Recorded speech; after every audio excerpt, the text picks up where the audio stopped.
Now, it is my absolute pleasure to present to you the graduating WestWords Academy of 2022. Please join me in welcoming our very first writer for tonight, via Zoom, Shannon. Small hometown in Canada. Giggling girls swooped over the ice, spinning and dipping to music, silver blades flashing, little fur pom-poms like bunny bottoms bobbing on their skate laces. This was not me. I was shy and absurdly skinny. I always had holes in my tights, and I never mastered anything more than an airplane glide around some traffic cones. But I liked skating. The freedom of long strides and swift movement over the hard, glassy surface. The Christmas I was knock-kneed 7, my mother sewed me a costume to be the envy of all those pretty twirling girls in their short pastel poodle skirts, petable pale pink Angora sweaters, and fluffy earmuffs matching the baubles on their pristine white skates. On Christmas morning, I lifted the special outfit from the box. My mother, in her hairnet bristling with curlers, a cigarette attached to her lip, leaned toward me, eyes alight with anticipation. I knew right away that I'd be mocked, not just awkward and spindle-legged tripping over traffic cones. This number was sparkling gold lame with a shiny scarlet satin underskirt and a lacy black see-through top with a red padded brassiere for my non-existent breasts. It's some great, Mum. I lay it back in the box, knowing that, like it or not, I'd be starring in this over-the-top sex kitten number. I'll try it on. I pasted a smile to my face, wanting my mum to be happy this Christmas morning. Happiness, a fragile thing. This day, heavy with emotion, the weight of family, good china, roasting meat, tumblers of alcohol, mountains of rubbish. This day could and would careen into holiday hysteria all on its own. Just now, I'd do my part to keep a steady course. I gaily twirled, big grin showing, one front tooth like an alabaster tombstone and one bloody gap. The droopy skirt swirled out, sweeping Mum's half-empty cup of morning coffee, laced with a little Christmas courage from the top of a TV tray. I froze. The gold lame drooped instantly to below my knees. My mum was a believer in sewing several sizes larger for maximum wear. My brothers were caught mid-moment, one stretching a rubber man to the limits of his puny muscle might, another bent over the wonders of a home chemistry set laid out in orderly rows of latent power, the littlest one drooling in his bouncy walker. All eyes, wary and instantly guilty, looked to the mother figure towering above the turmoil, varicose veins, tributaries, and rivers of purple, snaking from fluffy slippers, her knee knobs protruding below a man's plaid dressing gown. She butted her cigarette with force into the marble ashtray, a heavy and lethal object. There was no father present to mediate. Perhaps he was shoveling the snowy driveway and avoiding just such a moment, inevitable with the overconsumption of sticky candy canes and nasty wet toffees from the toe of Christmas stockings, and mother up far too early to stuff a giant turkey, shoving stale bread down its headless gullet, anointing it with margarine and heaving it in the oven to add to the overheated atmosphere of overexcited children, blinking light strands of tinsel finding its way into the jam on your toast, gluing itself between your toes, adding to the festive chaos. And now we are teetering. Mom, I'm sorry, I sobbed, dropping to my knees, trying to soak up the offending hot brown liquid with wads of hollied paper with the voluminous skirt of the hideous dress.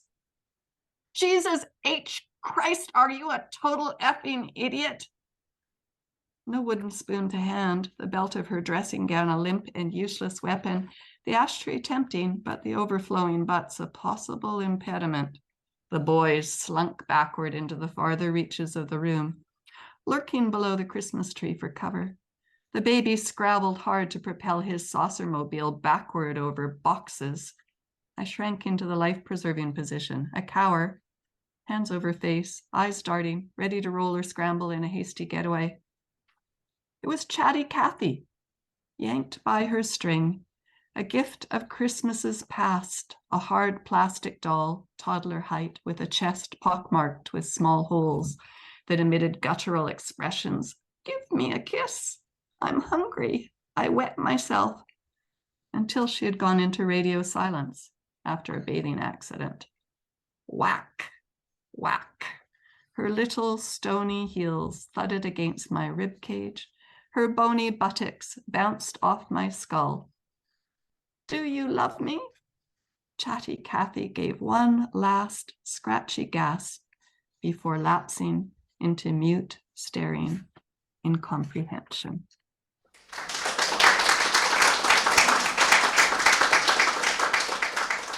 All right. Hello, my name is Eve Courtney. I'm going to be reading to you from a historical novel I've been working on set in the Hawkesbury. So in this scene, we are in 1876 on a trip to Kurrajong. Esther Sykes, a governess, is talking with Mrs. Lee, her employer.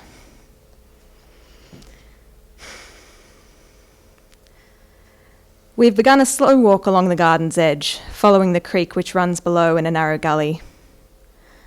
I don't suppose you've thought any more about my offer, she asks. My stomach tightens. I have. I've spent long hours thinking of it. Much as I shrink from accusing Mr. Coleman, her intimate friend and the man on whom her plans rely, I did contemplate doing what Mr. Ware had deemed imprudent and telling her what we suspected. Could a friend, if that is what I am, do any differently? But this is Mrs. Lee. She of all people must know what he is. It is her business to know. That would mean she, in her superior knowledge and experience, has judged him safe for the purpose he is to serve. I hope sincerely she is right, but safety is not my only concern. No, it's not that I fear she will doubt me, but that she will try to persuade me. I don't want to hear what she knows or how far his rot has spread through this particular scheme. I won't be able to hide my true feelings towards them both if it is all laid bare, and who knows what evil that could do. So, coward that I am, I lie. I omit the primary reason for my refusal, and I exaggerate others, my caution and inexperience, my pride and desire to make my way without assistance. In any case, I finish with perhaps the weakest lie of them all. I am in no hurry. I can't see her face so high above me, looking ahead. I must appear horribly ungrateful. Ungrateful? She cuts me off sharply. Of course not. You must have thanked me 5 times in as many minutes. Your gratitude is duly noted. I'm not offended, Miss Sykes. I'm baffled. We maintain our measured pace, but her arm is rigid in mine. I would not have thought you so fastidious. Principles, like everything else, are there to serve us, not to strangle us. Self-reliance is an excellent principle, but only if one can trust the self to do what's in its interest, which means taking whatever resources are available. It may seem vulgar to say so, but no one succeeds without using others. In the case of friends, I consider it an honour to allow oneself to be thus used. I walk beside her in miserable silence, unable to defend myself. I know you and James don't get on, don't think I haven't noticed, but that is no reason to deprive yourself of benefit. Don't let yourself be too proud, Miss Sykes. It will not help you, especially as a woman. People will insult you in all kinds of ways, and you will have to rise up and do business with them just the same, or you'll get nowhere at all. Her words have the sting of truth, and of experience, hers and mine. Even so, something within me resists them. One day, I will reach a place where I am shielded from such indignity, or at least the greater portion of it. We have nearly completed a loop of the gardens now. The others have begun to congregate ahead by the entry, ready to go in. Do you greatly mind then, I ask, softly. Mind? I am sorry for it, but for your sake, not for mine. I hope you won't think me so petty as that. We are in earshot now. She releases my arm and strides forward, face springing into a smile like a struck match. I hang back as they make their way inside. Whatever she says, I have clearly offended her. Mrs. Lee has been a friend to me, but I am not her equal. Even her sacrifice is an act of power. It is her right to bestow favour, to claim noblesse oblige. My refusal subverts that power and resists that right. I don't mean to suggest that she sees our relationship in these terms. I'm certain she sees only her own true benevolence. But that is surely the gift of power, to recognise it only when one chooses, or when one's group is uncertain. When I think of it, much of Mrs. Lee's life has been clinging to the edges rather than planted in the centre of power. Daughter of one successful yet never wholly respectable convict, then wife of another. Backbone of her husband's success, yet kept in the shadows until at last shut out completely. Perhaps she needs to give to those far beneath her, like Daniel and I, to be assured of what she does possess. Perhaps it is the unconscious impulse of a nature born for striving, easily bored, to climb vicariously through others when she feels herself stuck. Or perhaps she is simply lonely. Exiled from Sydney, so much of her days is spent behind her study door, while I and her daughters are in the schoolroom upstairs. That would surely be enough for many to seek friendship in unlikely places.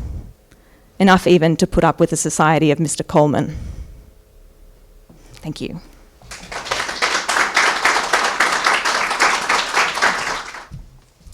Evening, everyone.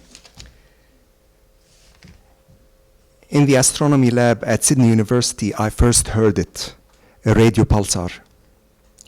The recorded segment was short, nearly 30 seconds in all, and was played through a speaker set up on the lecturer's bench for the occasion. The soundtrack was clear, the beats were systolic and unmistakably steady. I listened with utter focus and thought of a heartbeat, organic, healthy, assured, almost sentient in origin. Within the confines of an austere lab, in an elective course initially chosen as a diversion, a little breather from the practical and intense field of electrical engineering, the universe was no longer cold and mute and impersonal, but rather alive, evolving, and yes, communicative. I was struck with awe. I was mesmerized. Something about that moment had lifted my thoughts from the daily and changed my perspective forever. Radio pulsars turned into a fixation. The big questions in physics became my ultimate quest. I changed majors that same week and never looked back. Almost 3 decades on, and I still study pulsars. Only these days I do it for a living. They are the reason why I had accrued degrees and citations. The reason why I had chased fellowships and stints interstate and across continents in search for better angles and equipment. The same reason why I eventually settled at White Lakes Observatory, seeing in the post an opportunity to conduct steady research without the irks of more flights and the fatigue of almost as many jet lags and readjustments. In the backyard of the observatory's living quarters, with bush all around and the night sky above, a starry canvas stretching vibrant and evocative like some abstract painting, I think about all this and more as I fall in beside the flagpole and stare past moonlit scrub to where the radio telescope stands like a landmark a short drive away. Currently, the telescope is facing near north. It is locked at an angle, its antenna trained at some radio source perched invisible, 1/3 up the sky. In profile, the dish itself looks diminished, hulk tilted away, bowl reduced to a curved rim, cocked up at the heavens like a snooping ear. But the instrument remains imposing. And even without the girth, it stands out and instantly catches the gaze, like a beacon might at night, or during the day, under a harsh outback sun, a web of steel humming white with trapped heat and looming parabolic over a terrain where geometry fades and all that lies about is flat and shadowless for miles on end.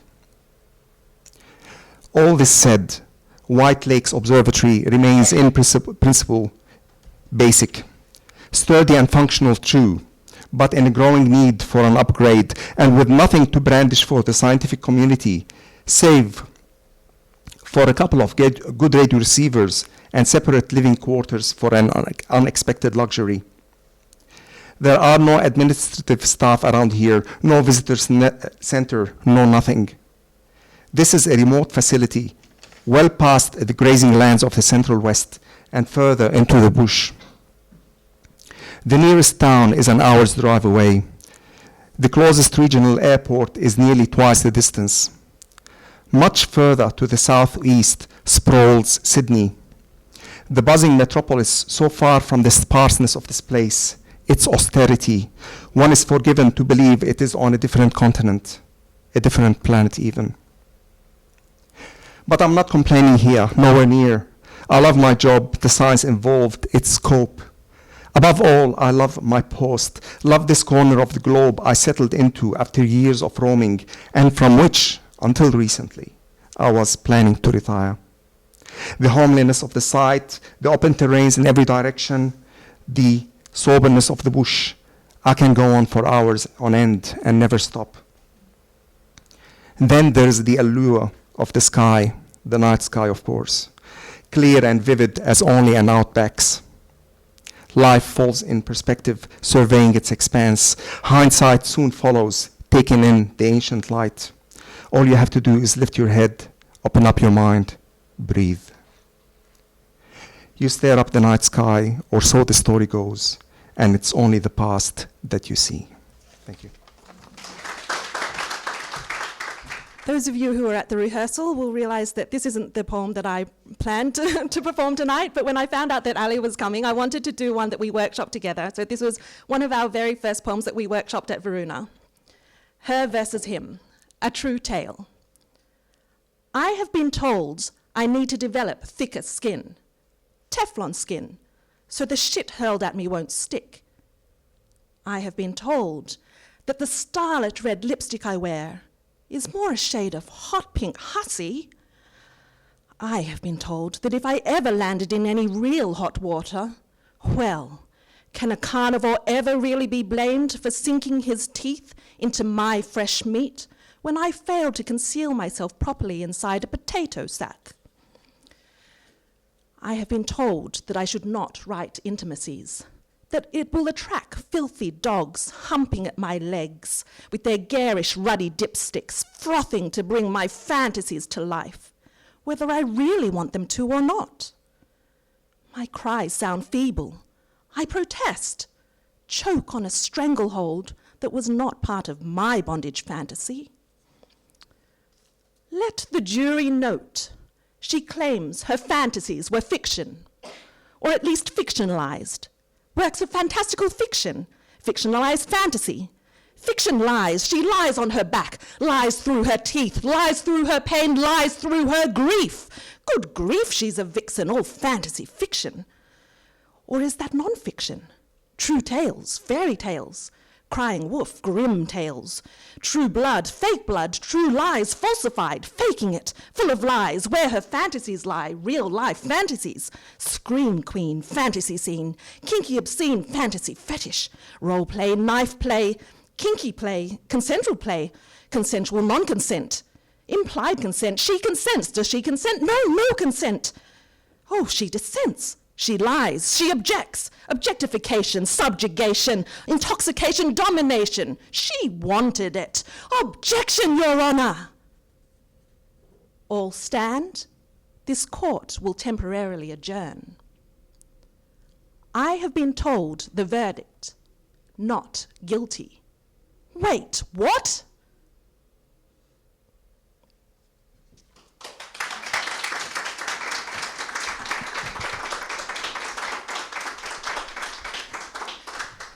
This next piece is called Miss Havisham Gallantly Gavots. Enamored by Casanova flirtations, arousing in her such great expectation, rose blush pollen charms, smudged echo of his kiss, leaves space on her dance card, waiting to hear, would you like to dance, miss? Portrait of madness, she compulsively checks, refreshing blank screen in the hope of new texts. But he has quite vanished, as quick as he came. She nurses her bruises, along with her shame. She winces, at salt-seasoned thumb, pressing down the jelly of her soft plum heart, False start, delicate as gossamer wings pinned down inside bell jar, doomed to never again flutter. She wonders what she did wrong. Always something wrong with her. Like the sombre dong of stately clock in cobwebbed hall, bouncing off the walls, reverberating call, rustling up ghosts.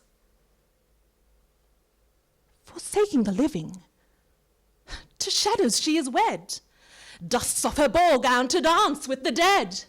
Tempting old lovers fooled her once, but shan't twice. She courons and alamans through this purgatory life. Sorrowful saraband, round her mind go the dancers, haunting her dreams without yielding answers. Seduced by ghosts, she has been ghosted. Thank you. I'll be reading an excerpt from my horror novel, A Town Called Cancer. Nellie knows it's coming. It has been so long since the last one. But still, when her Uncle Charlie whispers it to her, she flinches awake with eyes clenched shut. Today. He only says it once. He only ever says it once. A breath in her ear, a single warning of what the day will entail, or if the ritual is to go awry, of what she will lose. When she opens her eyes, the room is empty, the door shut. She can almost imagine he was never there. Almost. It's that interminable week between Christmas and New Year's, that time when the days can't remember who they are, and there's a constant but faint festivity in doing even the most mundane of tasks. It's the last week of the 20th century, and according to Uncle Charlie, there's power in the end of things. So Nellie knows that today is important. She also knows that this is to be the last time, a fact that both terrifies her and provides immense comfort. In just a little under a month, she'll turn 18, no longer considered a child, and therefore no longer viable for the ritual, which means that today will matter more than the other times. Uncle Charlie will push her the farthest he ever has. The thought makes bile rise in her throat. Today marks the end of so many things. She rises from bed to a sky blanched grey by the lingering night. Warmth waits just beyond the horizon, a heat that's ready to be summoned and suffocate the world, if only she is able to call it. She brushes out her hair in front of the mirror before daring to venture out of her room. It's long, her hair, nearly to her waist, the way he likes it. Usually it's kept in a plait, out of the way but still there, still a visible marker of her femininity, swinging behind her like a pendulum ushering out the seconds. But on days like today, he likes it out, brushed to a sheen that hangs from her head like a silk curtain.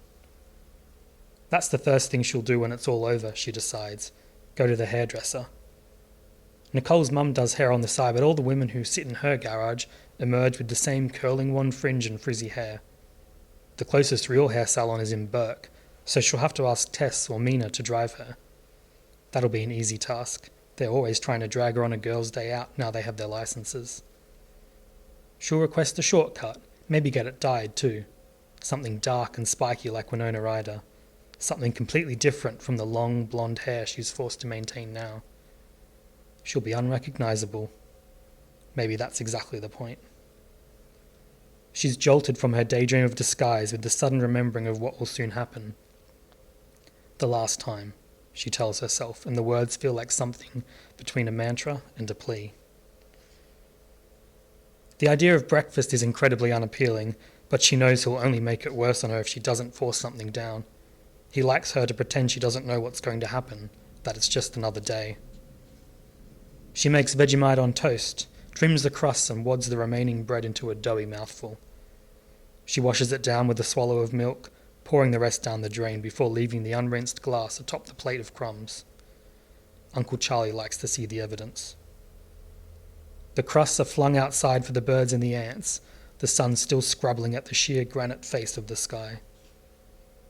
On top of the microwave, a lone apple rots slowly in the fruit bowl. Nellie hates apples, but he insists on buying them. He must have heard her open the door to throw away her leftovers, or perhaps the clink of glass and ceramic alerted him, or more likely he just knew like he always seems to, because now his disembodied voice sours the air.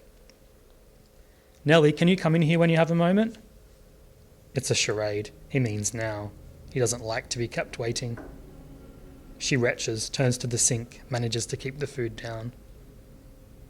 One time she got out of it by saying she was on her period. The ritual was postponed a week and he locked her tampons in his gun safe, so she had to tell him when she needed them. She felt like she could only scrounge so many from her friends before it raised too many questions and became a thing. Uncle Charlie didn't deal well with things. Best to keep quiet and slip under the radar. Next year, most of her girlfriends were going to uni or to try their luck in Sydney, that harbourside city of glittering lights and debaucherous alleyways. But if a year at the pub slinging beers and putting up with drunk old men meant that she could afford to move away, literally anywhere but here, then it would be worth it. One more ritual and then one more year. She can do it. "Nellie, now please." The world spins and she puts both of her hands on the small dining table to steady herself. She takes a deep breath. Another. "Coming," she calls and walks towards her uncle.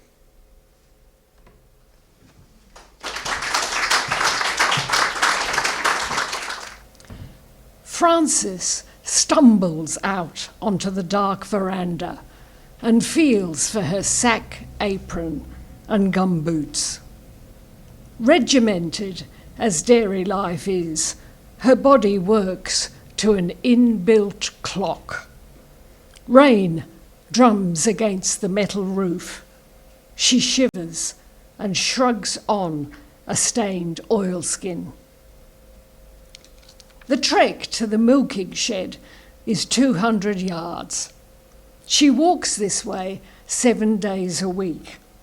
Her feet follow a well-worn track, one that leads as baked dirt in summer, today, in this wet winter, closer to squelching mud. Despite the biting cold and the rain, she grins as she splish-splashes along. She hoists herself over the gate, landing with a neat thud. Despite the biting cold and the rain, she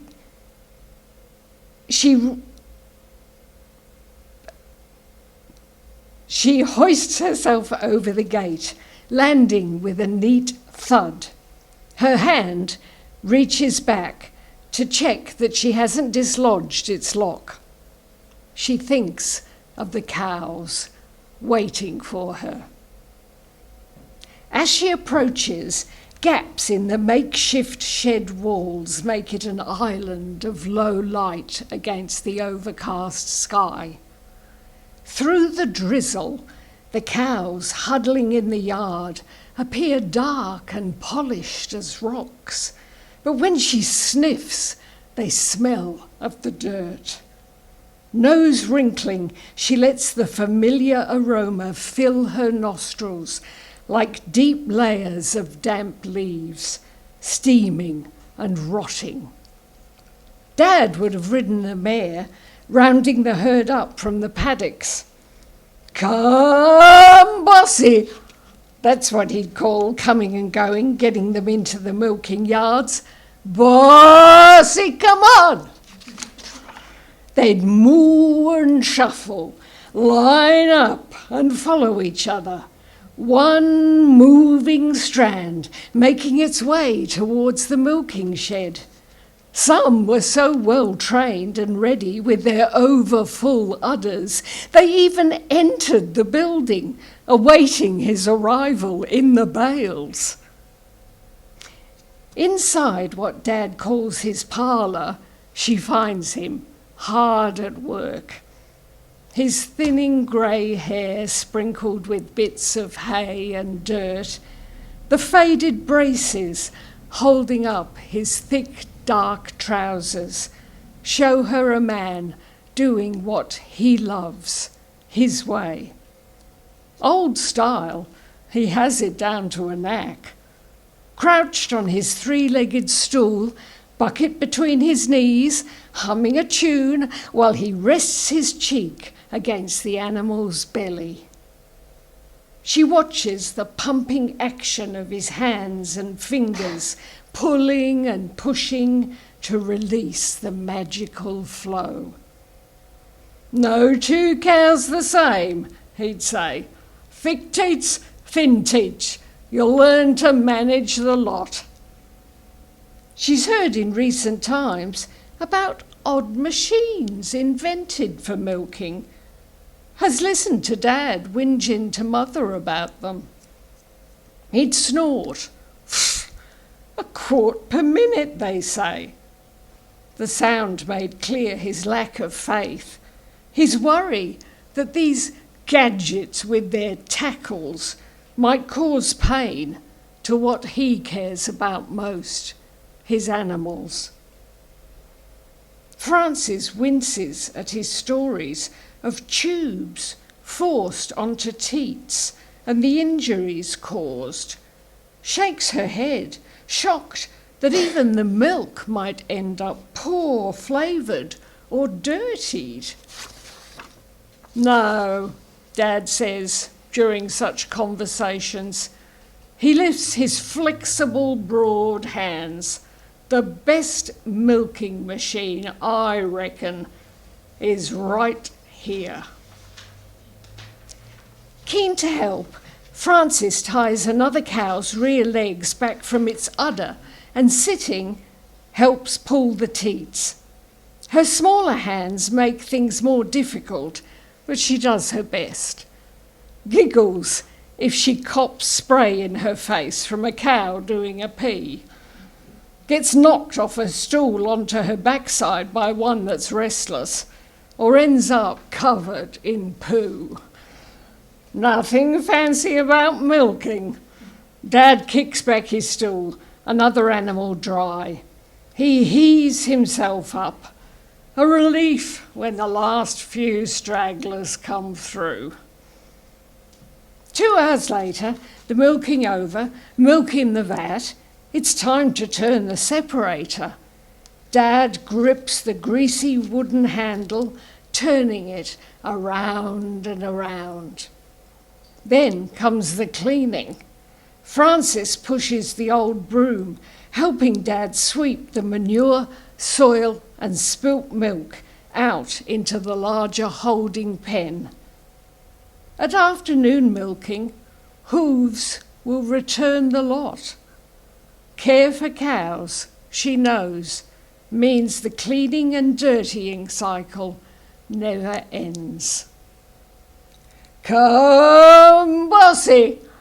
Dad's call echoes as he straddles the mare, urging the herd out to pasture. Francis watches. She stretches out to pat any close to her. Sweet and social animals, her heart softens when they turn their gaze to farewell her as they pass. Their routine is peaceful and timeless, placid, beautiful. They go on their way.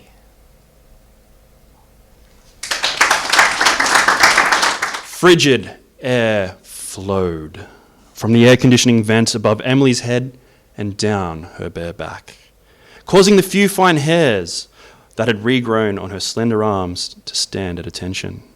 The shiver jolted her closer to the mirror, close enough to see the years she'd wasted working in the club, yet keeping her a safe distance from visualizing any future.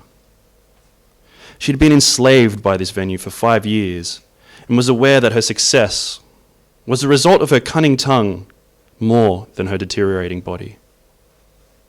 She unscrewed the lid of her Clinique Pinot Pop Splash lipstick and generously applied a coat. Smacking her lips together, satisfied with the deep red her client generously tipped for. And it was in this mirror, before each shift, that she would stare into her sullen eyes and see the person she once was, unrecognizable, behind the caked veneer of foundation and bejeweled extension lashes. She was a spectre of the goddess she knew she was. Unfortunately, her ability to charm everyone and float gracefully around the venue was fading with each passing day. Yet her skills in persuasion and seduction sharpened. She was a hollow, empty vessel who would always be a sick companion to love while unable to enjoy it herself. The recognizable crunch of Electra by Dio sounded through the speakers as Emily drifted onto the floor of the Pleiades to commence another shift, working the pole. Thank you.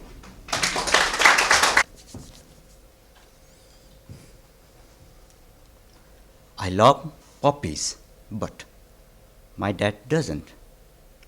I don't know why. Once I asked him, "Look, Dad, what a cute puppy. Don't you have any feelings for their wobbly, bobbly, cute face?" I pointed to a puppy in my notepad. Do you know what he said?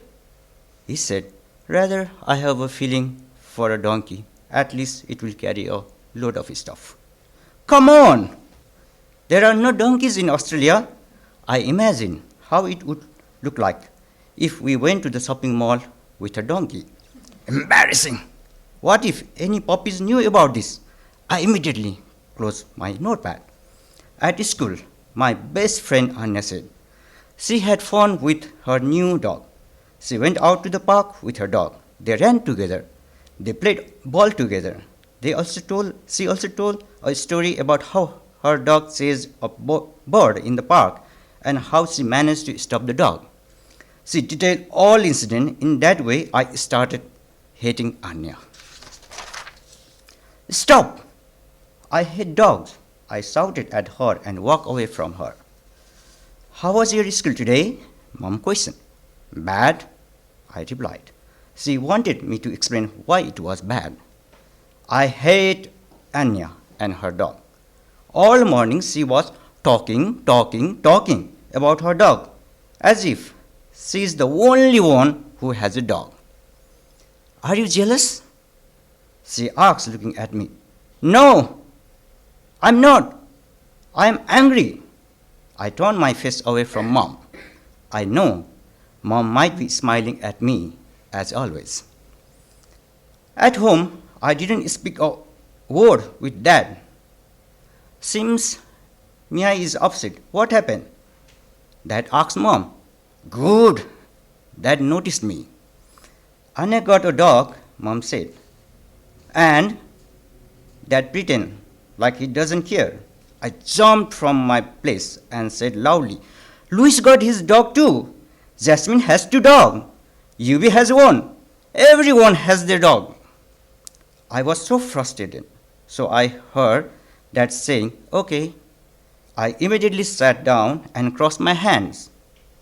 "Okay, now I understand where this conversation is going. Let's discuss getting a dog," Dad said in a deep voice. What? I couldn't believe Dad was talking about dog. My ear raised to listen to his voice. Dad went to his workroom and came with 2 pieces of white paper. Handing a paper to me, he said, "Why do you want a dog? Write as many points as you can, and I will write why I don't want a dog. Later we will discuss and decide." What? I know this is a kind of trick that always does something like this when he wants to say no. "Mom, Dad is playing to convince me not to buy a puppy. This is a trap game of Dad," I whispered. Mom said, "If it is a game, play smart to win." I felt confident as she took my side. I looked at Mom. This time, Mom didn't smile. She came to sit next to me. I knew that Mom always loved dogs because she had a couple of dogs back her home in Nepal. She said, "Many people keep dogs, unlike Australia.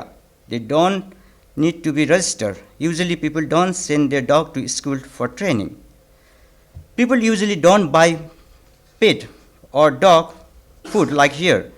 Dog eats what people eat, like bread, rice.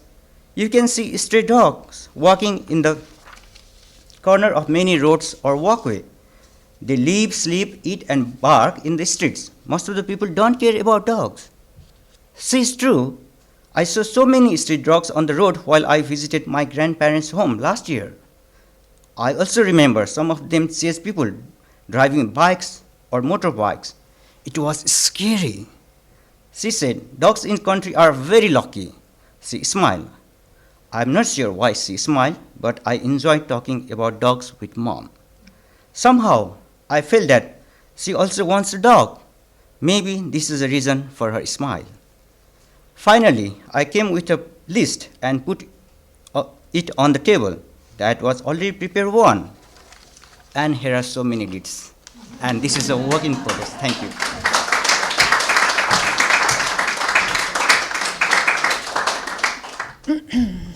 My poems are on these postcards, as it says up there. I flew in my dreams through a cave of tears, in oceans of tears. The tear tries to change its shape, sharpens itself, a strike of fear. It will become a knife. Yet a sharpened tear is a leaf. When feathered, can fly through light. Fly, water, leaf, light.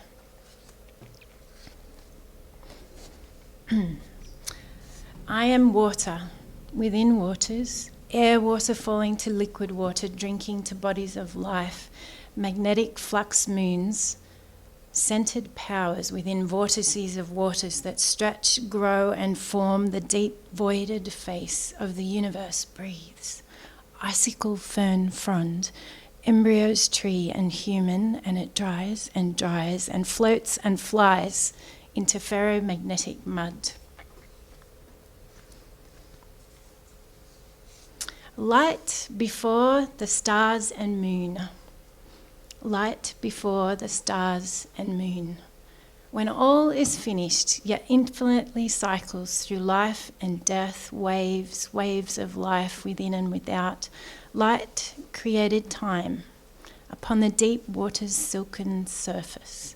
Magnetized waters, mud forming encased creatures, seed within itself, not without. A tree, us, we share roots and fronds. Let it be. The paths water drew as art, when plants wait for sun.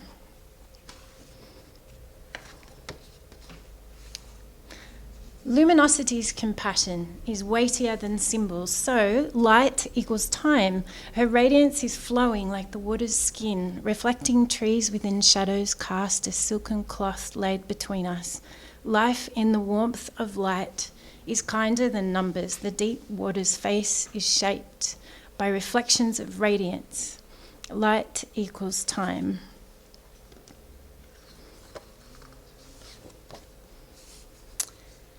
Light and time pattern each other wildly in strict choreography as birds are masters of dancing with light and touching heaven's face when mud-formed creatures gaze on water's skin, when ripples of abundant sea things fly through their own skies, dreaming of breathing. God's mirror multitudinously moves endless fractals, where rest is sacred and illusion. Endless motion standing still. We are finished and complete. One word, all would change. Communal rain gathers in rivulets, twisting and rushing. All our paths we step upon are carved by water marathons. Even our lungs breathe liquid air, and the same feathered root shapes trees drink water within the dark earth. Trillions of webbed roots cradling the shape of the earth. When the last tree goes, we will simply crumble. Waters link and form elements into veins and bark and skin and breath and heart. Without water, it cracks and dusts as ocean heart beats, crush sand grains. Endlessly forming the path water drew between the earth and the sea. Sand water drawing. And the last one is a short story. I have a bunch of short stories. Willow Blue Nightingale. Grandmother's clockwork chattering never went rusty. Seamstress smooth fingertips filled busyness and visiting with constellation stories of endless love. Practical pattern tablecloth with friendly butter dish covered with fine beaded lace. Waiting on the toast rack's commands, mashed strawberries and sugar from her garden. Willow tree bridges on teacups lead her spirit forever, one island to another, escaping evenings of mashed potato and meats, with the kindest, softest white ice cream ever had. Making frocks or travelling from the country to the city with her old port of clothes after Grandad died. Her fragrance of violets seeped into fabrics and walls of home. The cousins and we never entered her sewing room veranda. She did not trust us with the glass bead-top pins.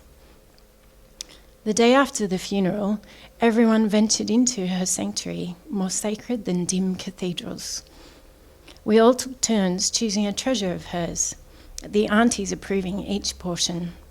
Being the smallest, I easily moved past the table full of treasure buttons, zippers, crockery and crystals to a muddled area of old cloths and boxes for the first time. A sound of birds chirruping, almost lyrics in a wooden chipped crate. Mists of shock pausing the feet, like the grey before a storm. Outside, despair was up high in the dull clouds as the whitest sunset sighed. Hidden, a tiny feathered bird, which could fit in the palm of a hand, secured by brass feet and branched flowers on a dust-smeared music box. The sound tries to begin, stuttering to a stop. There is a tiny hole for the lost winding key. Auntie says it's mine as it's broken, like the giant Russian pine in the backyard's corner, gifted from a travelling scientist. He left her this music box, grateful for growing the rare tree. She slept peacefully one night after visiting all of us cousins' family, one by one. The storm broke next holidays. With deep, muddy feelings in the nostrils and lungs of grief, Grandma, really gone. Weeks of morning tears, joined together in long series of waterholes. The music box was broken, smallest, silent and forgotten. A high cloud, dull white sunset, the colours drained somewhere else. The rescued mute songbird sits on a half-height bookshelf. A mist of light that afternoon caught on the mica's mark. Pressing a finger upon it, click. A tiny key fell into my palm. Painful hope cracked my spirit, gazing at the letters engraved upon the key. Grateful. Grateful. Key twisting many times and pushed, the melody of Grandma's constellated love came chirruping, sweetly chattering, raising and lowering its blue-green wings, turning its body and head side to side. Soft, smaller tears of clockwork music, like ant draughts of water sating lifetime's thirst. When Magpie is at his happiest and most thankful, calling around sunset, or even mid-morning, that happy chortling harmonising with her song and the violet pine scent.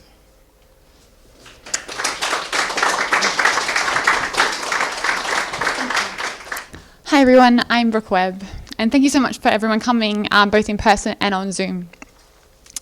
Okay.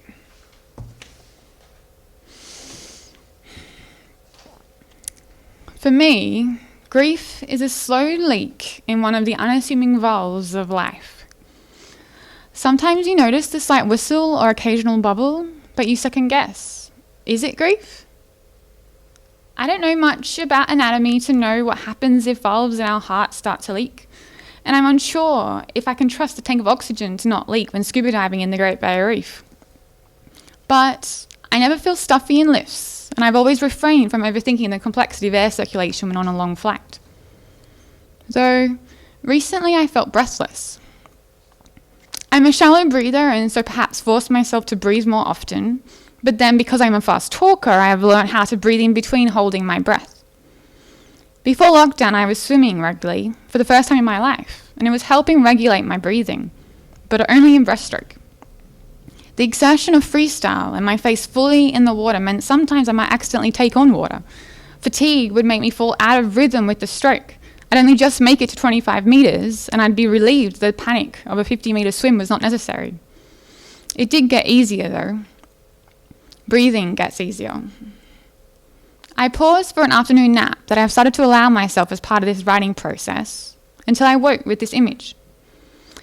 Pits of pain are like pomegranate seeds, insatiably sweet bubbles in between sinews that sometimes fight to hold themselves in place. Grief is bittersweet. For so long, I prided myself in the resilience, the persistence, the perspective it brought, and realized in a way grief was something I took for granted. Like the way you know your house is in the west, but you forget to notice where the sun actually sets. For us, it was visible from the back door steps. Until now, I've never really grieved. Intermittent tears dry quickly and a sieve drains due to the necessity of moving forwards, onwards, and hopefully somehow upwards. But what is direction anyway? Only now I realise I carry some of those invisible scars that only I knew Mum carried. But how do I cry for my scars when Mum now has visible ones that still fall short of capturing her motivation and ambition that I always honoured, respected, even emulated with my own nuances?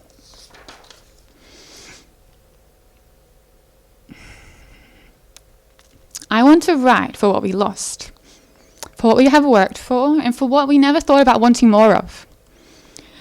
Uneducated principles of compassion and gratitude fashioned from foundations of fortitude that even we somehow forgot.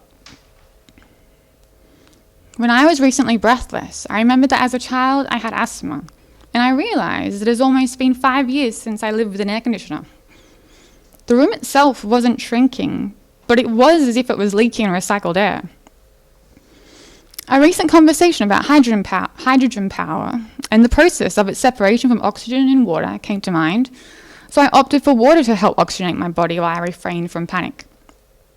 I couldn't oblige those that thought it anxiety to accept it was all in my head, when I could feel it wasn't. This story wasn't either. Even when subjective, it still wasn't all in my head.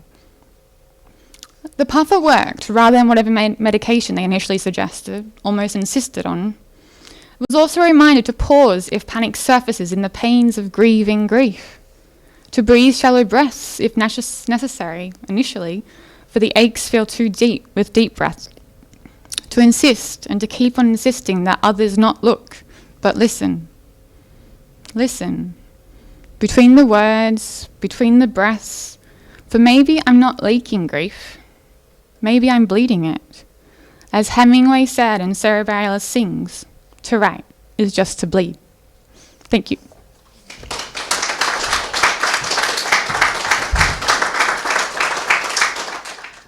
This one is called Ambrosial Waves. Like a part of my circadian rhythm, I recurrently sit at the highest peak of a sloping cliff, composed of a meadow. The meadow rustles tranquility out of lulls of gloom. This realm is mine. I stare up at dark tools interlaced with a nebula blanket, which cradles scintillating light. It is often overshadowed by the pale bloom of the moon. A cool breeze imbues the air in this world of eternal night. Ponderous sighs slip in small blithe moments, held between lithe movements of memories, mirroring sallow replayings of a previous life. The turbulent memories are subdued on isles surrounded by ambrosial waves. The memories are chained to earth, enclosed under thick, opaque gloss domes that reflect nothing but the sky. When the moon breathes a little too close, it is easier to ignore the valley at the bottom of the cliff that bears a looming mansion. The only part I have peeked is the second floor, an endless somber passage sheathed on both sides with wooden doors I have never intentionally opened, but always unmistakably close. I never stay more than a mood, and even then my body remains upon the cliff. The feelings of agony, anxiety, which sporadically escape from the domes, are gently suffocated by the ocean whose sonorous hushings leave the atmosphere nostalgic and soothing. Thank you.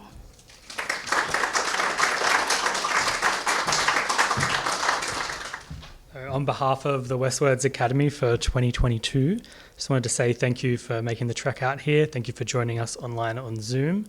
And thank you to WestWords for making all of this possible.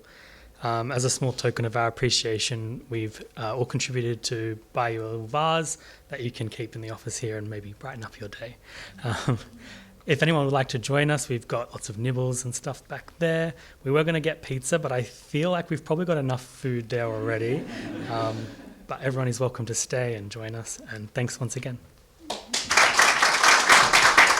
Well, thank you, Blake. I'll have to find a lovely place for the vase. Thank you. No, that's really generous. In a moment, I'll invite you all to congratulate the 2022 academians one more time.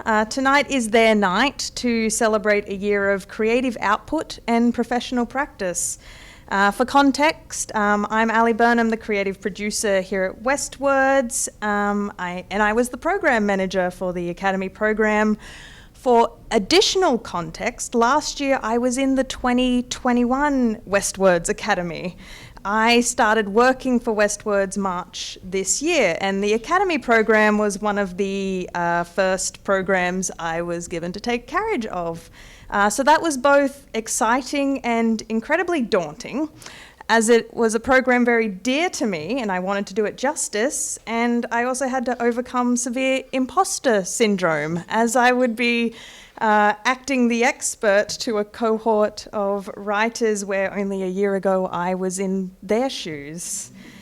And look, it wasn't in any doubt that any of them are brilliant writers. On application, we see their writing, and they're already writers. The Academy program's not about teaching them to write. We're teaching them how to make the step from being an emerging writer to becoming professional writers. It's a series of seminars about how to make a professional practice out of this thing we love. And so I am humbled and proud to present to all of you the graduating class of the 2022 WestWords Academy, and welcome you all as fellow alumni, and to call you all my contemporaries. So, congratulations.